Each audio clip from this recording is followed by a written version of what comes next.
I'm Mac Barfield. I'm here to talk about the Credit Repair Organizations Act, or as I like to call it, the CRAPSA.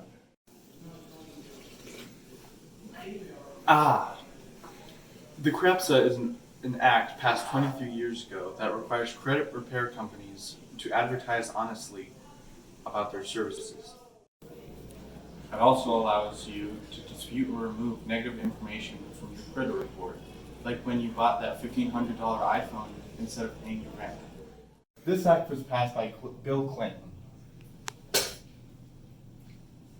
It was passed to help customers avoid credit repair scams. These repair companies would lie and say they could remove anything from your credit report for a large sum of money. And just like Bill Clinton's presidency, it was all a lie. The Federal Trade Commission makes sure that these companies actually tell you what they can do instead of making false promises, just like Bill Clinton. If the company still lies about their services, you can sue them, just like how Apple was for slowing down all their older iPhones and getting sued for $1 trillion.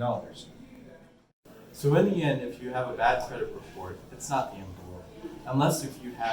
Unless you have information on the Clintons, then nobody will be suing you for a long time.